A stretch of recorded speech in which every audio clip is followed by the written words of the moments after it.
Welcome everyone to the show today. I'm with a good friend that you've heard on the show before if you've been listening for a while. So I'm excited to bring to you today Sexy Confidence. But before we get started, in case you found us because you liked that title and you're on YouTube, or you know Kim and you're coming here to find out more about her, I just want to make an announcement that this is my show and I am an empowerment strategist, not a host. What does that mean? I'm going to talk. I'm going to have an opinion. I'm going to have a point of view. I may have a few stories. So if you don't like me, totally cool. Kim, where can they find more of just you if they don't care for me? Just me. It's KimmySeltzer.com is probably the easiest, or at Kimmy Seltzer is on all my socials. Totally easy. Awesome. Okay. So today, and if you're on the podcast listening to this, we did a video. So come on over to jjflazanes.tv. In fact, you should subscribe. So you always get because they actually come out like the night before the podcast. So you can actually get it the night before. But we are doing this video. So come on over and meet Kim.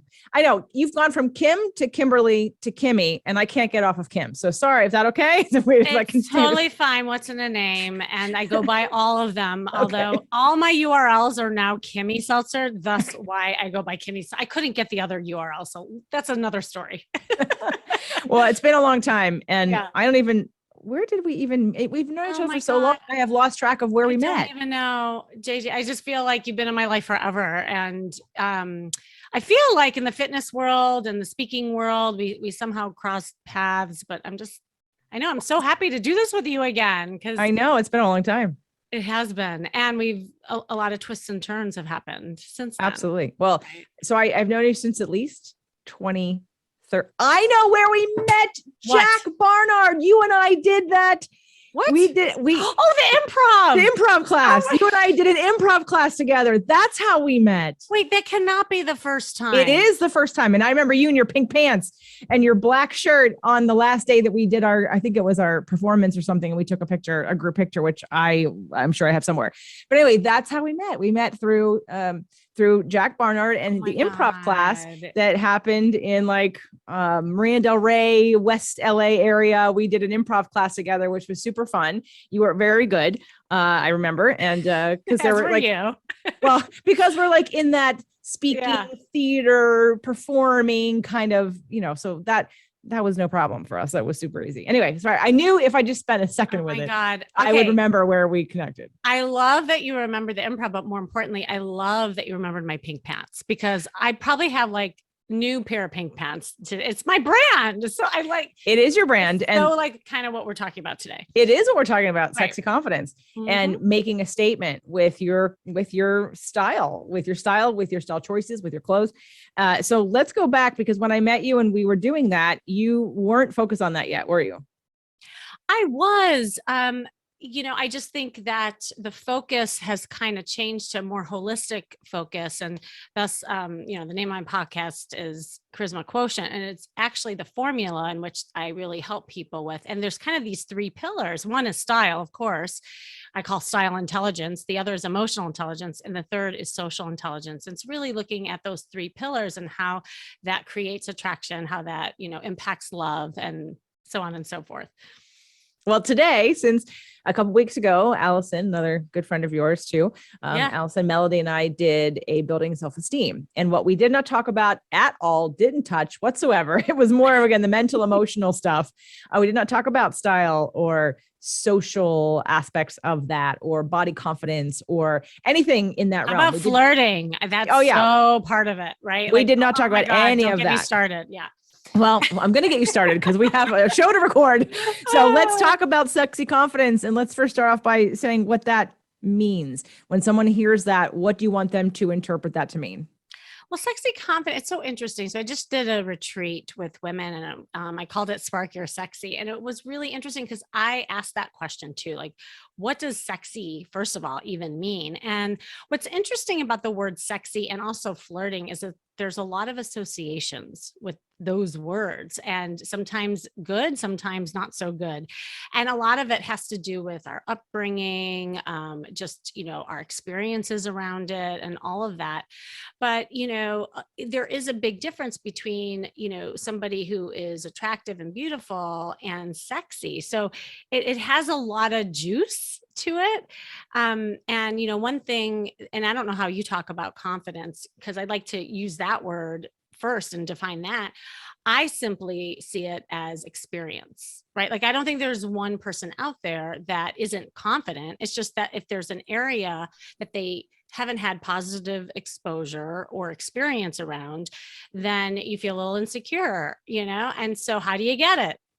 You practice, you get positive exposure. And so if sexiness or sex appeal is something that you're not feeling experienced around, that's what I love teaching, whether it's your clothes, your body language, your charisma, the way that you speak, because at the end of the day, that exudes kind of that attraction factor that just draws people to you.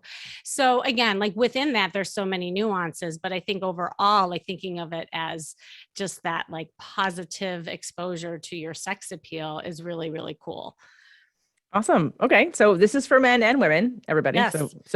And Kimmy works with both men and women. And in terms of how I think this fits in, I mean, of course it fits in everywhere in life, but why it's relevant right now in the lineup that I'm doing, why I've decided to publish this today, a couple weeks after the Building Self-Esteem, is because, what Allison and I were talking about was more of the inside out conversation of the mental and emotional starting point. And then of course, exuding that out. And what I love about what you do too, is you do the inside out, but you also do the outside in, which can work. I mean, in fact, you're going to love this. So I'm not going to tell. This is my show. Okay.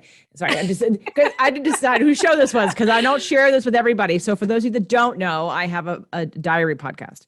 It's called Releasing the Goddess Within. And I bought this to wear when I record. Oh my gosh. Okay. So I love that. And I have chills because I just gave my girls at the retreat one of those.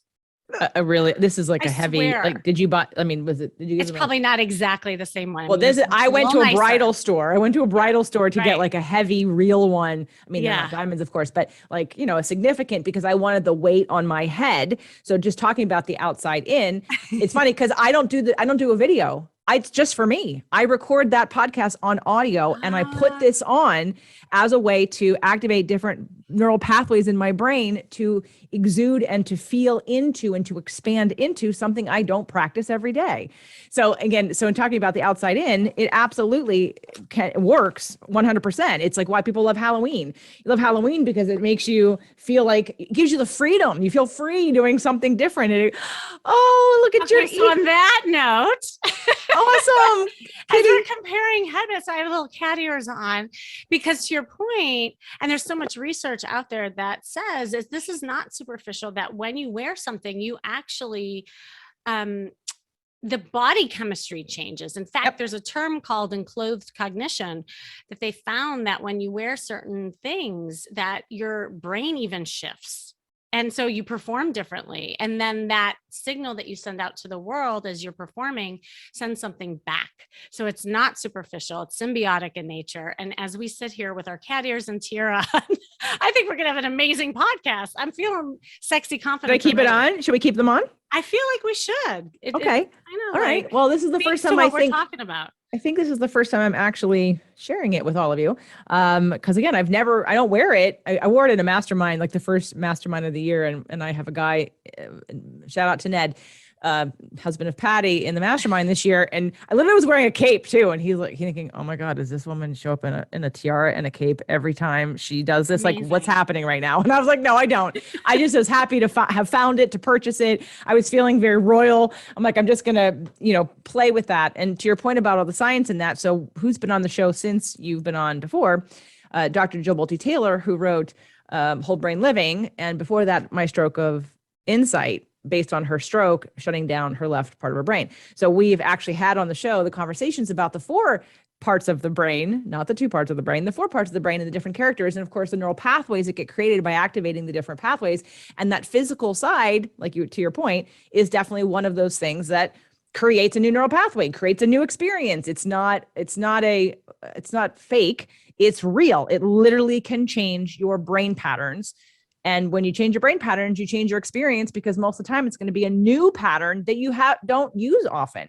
And so you open yourself up to different experiences. So with that said, and these fun things that we have on our heads today, I love your cat ear. So is that like a sexy kitten kind of All right.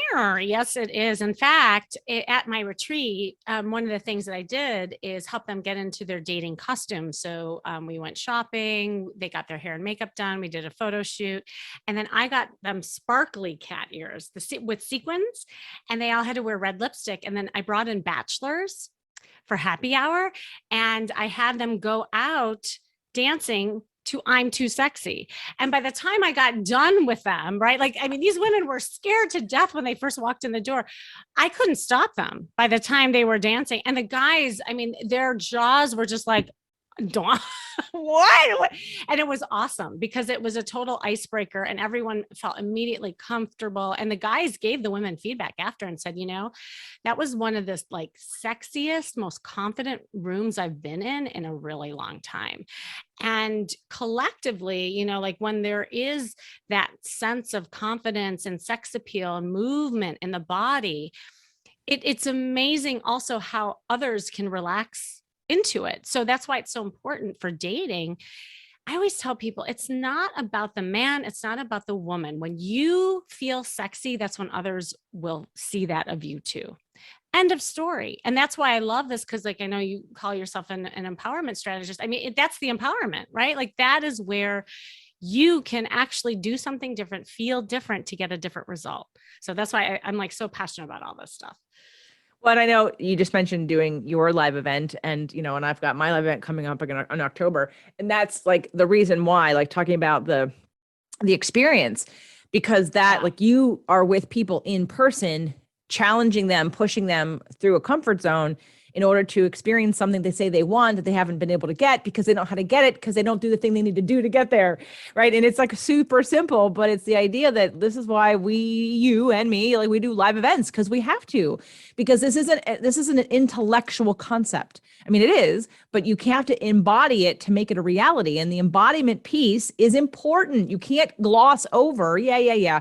Or, right. Oh, that's so fun. Look at her with her little, tiara on or cat ears on. But like, that's goofy and silly. And that's not going to do anything for me. But until you try it, like you said, with the women out and one person start, it's like that permission that gets granted. It's all in you anyway. You're just not accessing it. And oh my gosh, 100%. And I love that you said that because, and I think you do too. I work with a lot of high achievers. And so, men and women. And what we know about high achievers is that you get in your head, you're very outcome oriented, you're goal oriented. And what serves you in business is usually your demise when it comes to attraction and love and this stuff that we're talking about. So when I go out and I do like wing, I don't just do retreats. I go out in the field and I do wing gal sessions and I teach people how to flirt and interact with the world and give out those signals so that they interact. It's amazing to me, how they want the formula. Like they're trying to like write down a formula that I'm teaching them. I say, don't just say it. Don't just rehearse it. I want you to do it. And the minute your point, once we do it, that's when we start having those like almost corrective experiences in our body. It's almost counterintuitive. How can you learn how to flirt, how to do body language intellectually? You can't. I mean, you can listen to this podcast and get some information, but it's not until you actually go to the bar and practice it that it's going to integrate.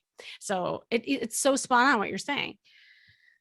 One more point about the sexy confidence and not even just in dating, but how it does help in business. Oh, yeah. Right? The feminine. Okay. So bringing up your sexual energy of femininity or masculinity, depending on who you are and which one you want to present with, is the difference, especially in my world with law of attraction. That's a state of allowing.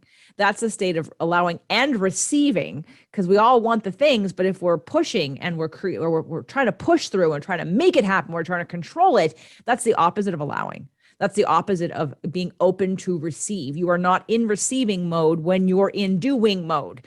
And I think that energy that you bring to helping people settle into that with a more specific, for dating, for connecting with people, for intimacy, for partnership, for, just human connection, that does also translate, all of you, for those of you in happy relationships or marriages or whatnot, that does translate into the rest of your life. It translates in how other people treat you, how you manifest all kinds of things, job promotions, money, clients, success. Yeah. It's all of it. Everything. It is. And that's why I always crack up, because people compartmentalize like these skills around dating and business, and like it's all the same.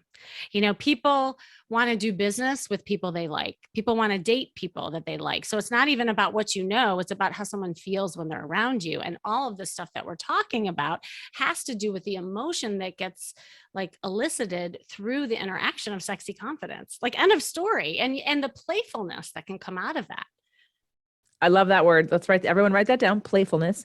That's a huge part of it. So let's talk about how one gets sexy confidence. Where do we start for those that can't work with you right now, but want to get information and take this and do it on their own? And for the ones that we'll talk about how they can get in touch with you if they want to do any of your programs or work with you. Yeah, no, absolutely.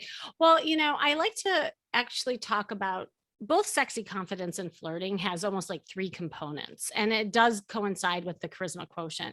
The first is really taking a look at your wardrobe and being intentional with what you're putting on your body that makes you feel that sexy confidence. Like if you're a woman, you don't have to dress like Marilyn Monroe. If you're a guy, you don't have to, dress in a tuxedo like James Bond. But do you have updated wardrobe that fits your body, that has colors that attract one another? Because a lot of people get caught up in the drabby colors that they're hiding. I mean, that was my journey. I don't know if anyone even remembers my journey, but I went from having, the mommy clothes, the ginormous black clothes and the Birkenstocks and the nursing bra. I wasn't even nursing any longer, to finally having my red dress moment when someone said, put this on. And it was like instant, and so like when I walked out into the world in the red dress, and when my clients walk out of the dressing room and they're like having their red dress moment, whether it's color or something that is more suited to them, they walk differently.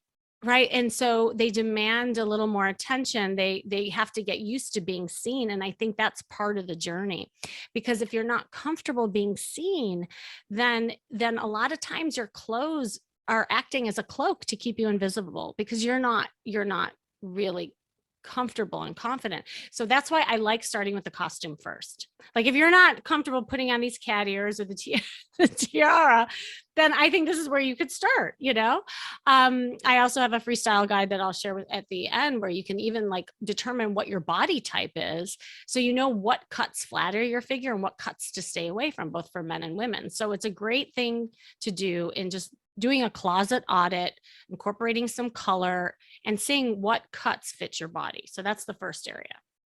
I don't know if you have any questions around that. You want me to go on? No, but I will tell you that since last I talked to you, I mean, I've always organized my closet in terms by color. So it goes red, orange, yellow, green, blue, purple, brown, and black. Yeah. And I have, colors. In fact, last time I placed an order for clothes, I was like, what don't I have? I don't have orange. I'm like, okay, great. That's a good shaman color, a good lower chakra color. I bought a yellow that's super bright, and it's on the Awaken Your Dream Life website. So pretty on you. It's really, I really enjoy that shirt, but I need more of them. I've gotten more blue. I need to get some more red. I've gotten more purple. I need more purple. But, anyway, so it's really fun because I'm now just shopping. I'm trying to find more color. And it helps because I'm on camera more often now too. Right. Yes. And so because of that, I also want to mix it up a little bit, but definitely color. Absolutely. I mean, I'm going to say I did wear, well, back then I was mostly personal training. And so I was wearing, but now I do put on makeup and put a dress or shirt or whatever on to get on camera a couple times a week. So I sort of up my game in that a little bit, but I agree that if your wardrobe needs a makeover, that to start with some colors to kind of brighten it up and get yourself in a different space. Yeah. And make sure that the color is flattering to your skin tone too. Because like there's various reds, not every red looks good on every body. And that's important. So find that color that you really feel confident in, and it, just kind of showcases your skin tone. But also there's been a lot of studies that show, and this is both for attraction and in business and love, is that there are trigger colors that actually attracts the opposite sex. So that's why I'll just disclose that if you're a woman and you're online, or if you walk in a room, wear red, because men are attracted to red. This is, again, scientific. It's not me saying it, it is what it is. And then in terms of business, there's certain colors that sell. really well. So like selling on stage, selling on the camera. So that's why this stuff is so powerful and often overlooked, but it's something that's instant. That's what I love about it. Cause all this other stuff takes time, the internal does. But if you knew that you just put something on your body that would make a huge difference in the way that people see you, people view you, people purchase from you, like, why wouldn't you do it? It's an easy fix. Yeah. Excellent. Okay. So what's point number two? Point number two is body language, right? So like you can do all this inner work and maybe you're dressing the part, but if you feel uncomfortable and there's something like anxious in your body language, you're not giving the signals that you are that sexy confidence in your body, then you're still hiding. So one of the things that I tell people to do, and it's such a simple thing, I mean, it'll sound really elementary, but so many people don't do it, is making eye contact and smiling. Like it's huge. The face is the first thing we all see, whether it's on camera or out and about. And, we just went through this little thing called the pandemic, and a lot of us had the masks on. And so not only did the mask, prevent us from smiling, but people also avoided eye contact with that mask. So it's almost like, trying to get used to being in that energy of like connecting with our eyes and our smile. And even before the pandemic, what was it like even before? For a lot of people, they're not even mindful of who's in the room. Like when you're walking through the grocery store, if you're walking in a coffee shop, are you mindful of who's noticing you? Are you connecting with your eyes? Are you smiling? Are you acknowledging that? Because that is super sexy and it's inviting, and you will be looked at as more approachable. So that's huge. I mean, and there's so many other nuances to that, but I think just paying attention to the eyes and the smile is really big. And if you're not comfortable looking in somebody's eyes, I always tell people just gamify it. What if you counted how many blue eyes you could see in one day? Like even if it has to be like a little hack for yourself, but it's super powerful. And as you get more comfortable, you'll see how people will connect with you more. I love that, especially for, again, anyone who's dating or wanting to make more connection in the world. Yep. I think we probably had this conversation back in one of the podcasts that we did before, moving from New York City. In New York, and I don't know about other New Yorkers, but I'm pretty sure most people are looking at each other all day long, because at least I noticed that you look at each other, and whether it be a safety thing or because you're just walking amongst so many people, like you don't want to trip and fall or hit anybody. But I noticed living in New York, walking down the street, I was always looking at people. I was always looking. I wasn't necessarily smiling because I was on my way somewhere. So it wasn't one of those kinds of environments. But then when I moved to California, nobody would look up. And I'm in LA, like walking around, like nobody looks at anybody here. What's going on? And through time and noticing my own behavior, I think that there are times where some of us don't want to connect. So we purposely don't look up.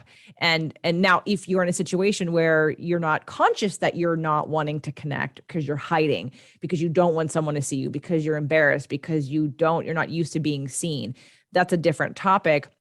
But if you're single and you're wanting to connect and you're wanting to date or you're wanting to make friends with people, you need to look at them.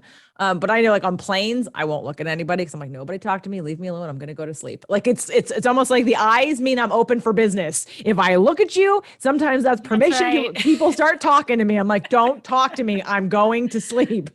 So no, that is so true. I have to tell a story that is around this. I had a call with a client, as I always do in the first, free breakthrough call that I offer. And she said, I've combed this area. She lived up in Canada, and I walk to work, and there's just no good men out there. And I always say, and this could be a whole other episode, but really I'm like, I believe you. I actually believe that you believe that there are no good men out there, because that's all you're seeing is no good men, And so she's like, well, then how can you help me? I said, well, if you're willing to have a different perspective, if you're willing to have a different mindset and willing to have a different approach, perhaps you'll see some good men out there. So she decides to sign up with me, and I gave her her first assignment before we had our official coaching call. I said, I want you to do me a favor. I want you for the next week to continue to walk to work, take the same routine that you always do, but this time I want you to open up and look around. I want you to look to see what men might be looking at you, make eye contact with, little old ladies, babies, everybody. Just open up your energy field. So she comes back a week later, and she says, Kimmy, do you have a voodoo doll? I said, no, I don't have a voodoo doll. What happened? And she said, well, I did what you said. I took the same route. And all of a sudden, I see this really handsome gentleman sitting on a bench. And he looked at me and I looked at him, and he sized up me, sized up him. And all of a sudden, I'm talking to him. And Kimmy, I can't believe it. By the end of the conversation, he asked me out. Kimmy, I already went on a date with him, and I think I like him. That guy ended up being her boyfriend, her long-term boyfriend. And it all started with a look. And it still gives me chills to tell the story, because so much opportunity is missed, even if you're not dating, even if, you're just like looking to network for business. Everywhere and anywhere are chances for opportunities and to connect with human beings. And I think we forget about that. So super I think powerful. that's an amazing story. And I'm sure that just got a lot of people very excited to now look around, and start smiling at people. So that's awesome. Okay. So body language, and the most simple thing is, like you said, open your eyes and smile. So I love that. And then of course there's more to body language, but that is the best, easiest, fastest route that, obviously based on your story, can lead to exactly where you want to go long-term. So well, I'll add a layer to that, and it really goes with everything in your body, and that is slowing down, right? So like you have to really slow down to be able to look at people. And we're going so fast. We're going a mile a minute. A lot of us are looking in the phones. We're like, we're not present in our environment. And so I think that is part of the whole body, so I just want to mention that. Okay. The third area is conversations, skills, and tricks. What we say is important. I mean, the first hit and first impressions, which only takes 7 seconds now, which is crazy to me. It was like 30 seconds 2 years ago. I think it's probably faster with Bumble and Tinder. But the point is that people are making judgment calls based on 2 things: your clothes and your attitude. So we just covered those. So that's 93% of communication. Now, after that, then what?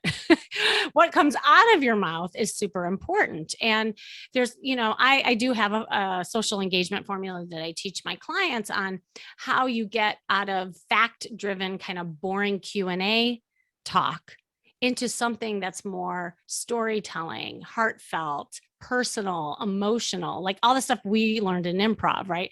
And that's what I tell people all the time is just take an improv class and then come back, and then we'll keep going, because it's such a perfect way of helping people be in their story, be in their emotion. Because again, at the end of the day, what people find really attractive is that personal, emotional, like kind of response that you get in a story, in the way that people relate to each other. Too many times, what's not sexy, I will tell you that, people will fire questions at each other based on facts. Like, where do you live? How many kids do you have? What job do you have? Da, da, da, da. Like, go on LinkedIn and look at that stuff. Like that, we could do that on paper. But to just go into a meeting or go into a date and start with a story of something that just happened 5 minutes ago, like that's interesting. So again, it's how we feel with people that's important. And that is super attractive and super sexy, because there's a playfulness that comes from that. Yesterday, I think it was yesterday, I was interviewed, like I did like a pre-interview to be on somebody's podcast. And it was like the producer did the interview, and I was a little annoyed. I won't lie. I was a little annoyed that I had to do it on the phone, because I don't use my phone. I have a flip phone. I don't even have a smartphone. You have a flip phone? What? Yes, ma'am. Okay, I have an iPad. Yeah. And I text you on my iPad. I have an iPad, but I don't have a smartphone. I don't want a smartphone. And I will stay as long as I possibly can without one. I have an iPad. It's a huge smartphone. Okay. Wait, if I could call. You still have a BlackBerry? I'm like obsessed with this now. No. Oh, okay. No, I never had a BlackBerry, actually. Oh, okay. No, my life, if you don't have an iProduct, I can't text you. So no, my whole life is literally on my iPad, sorry. But anyway, so go back to it, but I had to use my phone. So I had to pull out this morning, it's so little, I couldn't even find it. Oh, here, I'll show it to you. It's right here. Oh, I want to see it. My little flip phone. Wow, that's like going back in the day. I've never not had a flip phone. Okay. So anyway, but yeah. I was looking, so I had to be on the phone, which it works just fine. But anyway, I barely turn it on sometimes. I mean, it's on right now, but I have to be on this phone. So, and I'm like, seriously, a 10 to 15 minute call and with this producer about questions. And I'm thinking, these are probably questions she probably can find out online about me or something, right? Because like, what is she going to ask me? And pleasantly, and God, I really wish I would have recorded it. I don't know how I would have on my phone, but she asked me the most interesting questions. I came off of that and I said to Doug, that was the most interesting line of questions I've ever been asked. And I was like, I wish I could have written them down because I would totally use them. Like things like, if there was an inconvenience store, what would you put in that inconvenience store? Or if you could be invisible for the day, where would you hang out? Fun. Like things like that. And then a lot more that I couldn't even remember because I was too busy trying to find the answers quickly. But I was like, that was super interesting. So not only did it create a different relationship, because I started out being annoyed that I had to have this conversation. And I was like, wow, this was really cool. This was a good experience. So even if I'm not picked to be on the show, or if I'm on the show or whatever, I have now a positive relationship just because of those questions. You could have never found those questions out anywhere else about me. So I do love when someone asks a unique question, even again, especially, I know you're talking about, flirting and dating too, but even in business. Oh, even in business. Yeah. And potential clients, like what lights you up? What's important to you?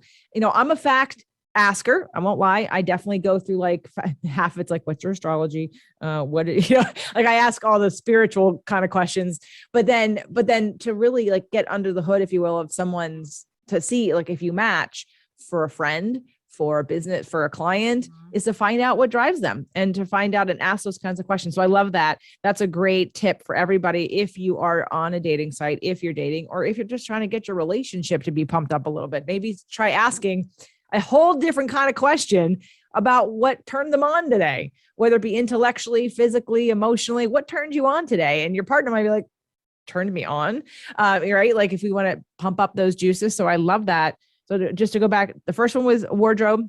Mm-hmm. Second one was body language. Third one was conversation skills. Yes. You got it. So people are now they're taking their notes. They're remembering. A lot of people listen to the show more than one time. So because they listen the first time and then they go back and then they take notes the second time. So, and we're going to give them a style guide, for a body style guide, body type guide. Yes. Great.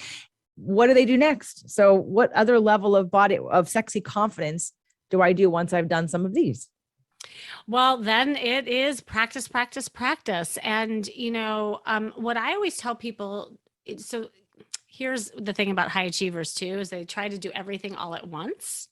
And then if they don't achieve it, then, they don't feel like they've accomplished anything, and then nothing gets accomplished. So I always say, pick one thing in each area that you can practice and just get really super comfortable with it, and then gamify it for yourself and like up the ante. So for body language, for instance, if you're uncomfortable making eye contact and slowing down, just practice that for say like 2 weeks, 3 weeks. Once you get comfortable with that, adding a smile and saying hi to people, and you just kind of keep layering it. And this is what I tell people a lot with dating, is that people will come to me and say, find me my soulmate. And, I want a boyfriend or a girlfriend. And I say, I'm sorry, but you're not even, like, they go at it like they're in the PhD program. Like, honestly, like, you're in kindergarten. Like, we need to go back to basics. You're not even allowed to like think about boyfriend and girlfriend. What better serves you is what kind of skills do you need to learn in order to get where you want to go. And when you're focused and really present on having, say, like that sexy confidence, it actually makes it so much more fun. It really does. Like if you can just relax and go online and treat it like a one ginormous party. Who am I going to talk to today? Oh, I'm going to practice flirting. I'm going to practice some of my conversation skills. Let me see if I can get them on the phone. Like just doing that rather than who's my next boyfriend, who's my next girlfriend, then it just, again, you will accomplish those skills, and then that will build the confidence. And then it's just keep going, keep going. Same thing with like the costume, right? If you are a person who believes, let's say you're a woman, that you cannot wear a dress, then guess what? Wear a dress for 2 weeks and go to the grocery store, go to the errands, and see what kind of impact you have on people and on yourself. I did this with a woman. She really was struggling with her sexy confidence. And this is actually a really do I have time for another story? Because Absolutely. I love stories. This was just amazing. So her number one goal was to find a guy that she felt she was attracted to, because she kept like attracting guys she wasn't attracted to. But the truth is that she wasn't really comfortable with her sexy confidence. So I'm like, it's not the guys, it's actually you. So we got to get you feeling really sexy and comfortable and seeing what happens after that. So, when I looked on her online profile, I saw that she was wearing really drabby clothes. She was kind of hiding. She was scared to flirt, really kind of put herself out there in the way she was talking to guys. So we just practice. So finally we got her some good clothes. And I said, before you go out on any social event, you need to be mindful and put on your costume and do some sort of prep work before you go out. Maybe it's dancing, make a playlist, like really get into your play. So she was getting really good at it. Well, one day she met this guy on Hinge, and she hadn't like actually connected, but she thought he was really cute. And I think they were DMing each other. That's the stage that she was at. So she has this book club that meets at the restaurant. Now, normally they don't meet at a restaurant, they meet at a house. And she's about to run out the door and just dressed in her drabby clothes like she normally does at the book club. And she stops herself and she says, Kimmy's going to kill me. She's like, I got to do my prep work. So she scrambles, gets an outfit on, looks in the mirror, she gets all spruced up. This is her telling me this. And she's like, okay, now I'm feeling sexy. And she has her music on and she goes up. So she walks into the restaurant and she does what I've been training her to do. She slows down. She's looking around. She's making eye contact. She's getting comfortable. And the guys are checking her out. She's like, Kimmy, all these guys were checking me out. I've never seen that before. I said, because you never looked. So she's looking around. All of a sudden, she sees this guy. Who is it? But the guy on Hinge. I can't make this stuff up. So they lock eyes and they acknowledge each other and they smile, and she sits at her prospective table. And then I'd say maybe 15 minutes later, he sends her a drink. They start talking, and then, they ended up dating for a while. The point of that story is, if she didn't prep herself, she didn't slow down enough to make eye contact and really feel that moment, she would have missed that whole thing. She's like, Kimmy, that was the biggest win I've ever had. That's never happened to me. I've never been that woman walking into the room and exuding that sexy confidence. So that is the next step, is that once you start practicing it, then you incorporate that in your everyday life. You don't compartmentalize it. You use it, and you'll see kind of the magic that happens from it. That's an amazing story. So to me, in law of attraction terms, because she put her mindset right into receiving. Yes. Versus doing. The book club was the doing, but then she made the book club doing and being. And then she attended to that and she walked in to receive, and it all lined up. That's amazing. That's an amazing story of not only law of attraction, but her readiness to receive that which she wanted, and more specifically, the exact guy she was talking to. So yes. I love that. That's amazing. So let's start with people. Okay. So first of all, Kimmy has a show. Sorry, I'm like Kimberly, Kimmy. Kim has a show, a podcast, which I think you did. Maybe you didn't when I interviewed you. You might not have had. Have you not been back since? I don't know. You had come on my show when I first started. You were one of my first guests on my episode. Well, you were one of my first 10 guests when I started in 2014, because I knew you, and I went and I made sure that I interviewed everybody that I knew, and I knew a lot of people in different categories. And so, yeah. And again, Kim's first shows will probably only live on Fit to Love. So meaning, because like all episodes go to 5 shows that are active every week. But Fit to Love, it was a Courage to Date Again. I know Courage to Date Again was, I think, the first one. And then there was something about style and body image that was on there. So if you find the Courage to Date Again, it's kind of somewhere around that. And I can maybe, in case you're wondering, but this one is the upgrade anyway. So that one was good, but I don't think you had a podcast back then. So let's tell people about your podcast. Yes, which you are going on again. I'm super excited to have you. It's Charisma Quotient, and you can, find it everywhere that you listen to podcasts. Yeah, And actually, I think DJ, you inspired me. Now that I think about it, I did not have my podcast back then. And I right. remember coming on yours and learning about I'm like, what's podcasting? And yeah, like that is so weird to think about full circle. I love it.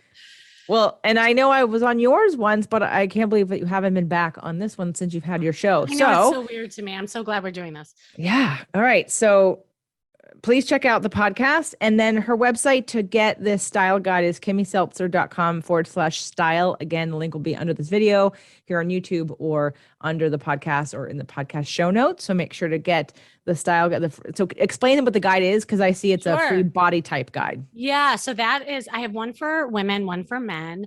The body type guide is the style guide for women. And basically it goes over the 5 body types that women have. And it shows you how to measure yourself to determine which body type you are. Then the guide goes into what clothes flatter your figure and what clothes to stay away from. So it's a great way to get started with your wardrobe audit. And then for men, I have the man's fashion manifesto, because secretly all men really do want to know this stuff, but they don't like sit around like women and talk about the latest sale at Nordstrom. So I do have some tips for you. And yes, I do go into grooming men. We don't ask for much, just clip the hair, noses. Oh God, there's so much that men don't do that could be so easy in ways of attraction. And so I go over all of that stuff. Oh my God, I'm losing my voice. I think because you were on Doug's show. Oh yeah. I forget right when we first got together. And I know because we had that conversation, it was a funny, because, he's worse than I am when it comes to style things. In fact, when he grew his beard out back in this year, so he grew it out over the holiday, and it was a little bushy, and I was like, we're going to Palm Springs. I'm like, land of the gay men. So I'm like, I'm taking you to a gay barber, and I'm going to have him chisel that beard. And he did. He styled the beard in, and it was way better looking. Like, we cut a lot of it off because it doesn't have to grow out, right? It can just be like little, right? And then then there were like lines, there were clear lines. And anyway, it just looked really good. So I really actually like him with facial hair. So yeah. And I super sexy when it's trimmed, right. like when it's not like Mountain Man. I haven't seen a human Grizzly in Adams, months, right? Yeah. Right. And not that his was bad when it was bushier. It's so much sexier now. Well, it's, and there's lines and chiseled, and it's. I want to see him. All right, I'll tell him to come to say hi to you in between our recordings of our episodes, if he's free. So, okay, so you're gonna check out and you're gonna get your style guide, all men, all women, even if you are with a partner, because there's no reason why we can't all upgrade a little bit. In fact, my wardrobe has completely changed since moving. It's amazing how. Just as a side note, because, I know there are a lot of people that do kind of like clean your closet. If you haven't worn it in 5 years, you're not going to wear it. Okay. That never applies to me, because literally, no, it doesn't, because I have stuff that I'll wear now that I wouldn't wear 5, 8 years ago, because of whatever, because of my slow down lifestyle, because of my partner, because of my, body relationship, because of my environment, because of where I live, right? It's interesting how I literally am wearing things like shorts, for instance. Like, I have a pair of shorts on right now because it's 84 degrees here, and I don't have the air conditioner on in my office, but and I even walk around town in them. Now, why wouldn't I wear shorts before? Anyway, it's just silly things, but it's amazing how I have my whole wardrobe has kind of shifted, and it will continue because I still want to get some other fun things and buy new bikinis and, things like that. So I definitely want to recommend everybody to up level in some way from this show, because regardless if it's a relationship you want, or more business, or more money, let me give you the law of attraction term. It's receiving. This work will put you in receiving mode for all the things that you want. So please don't just judge it as sexy confidence, meaning if you have a great relationship, you have kids, whatever, you have a great job, you love everything about your life. All right, well, if there's anything else that you want to up level, this puts you in receiving mode. Okay, so that's all I have to say about that. Check out Kimmy's podcast. And if you want to reach out to her, again, just go to your website, kimmyseltzer.com, or follow her on Instagram or on Facebook, or if you just plug in Kimmy Seltzer, you'll see me pop up pretty much everywhere. It's KimmySeltzer. Excellent. Thanks, Kim, for coming back. Thank you. Super fun. Next time we'll have to have different costume pieces. Okay, well, I got to go find one. Okay. I know. All right, everybody, get yours out and start playing.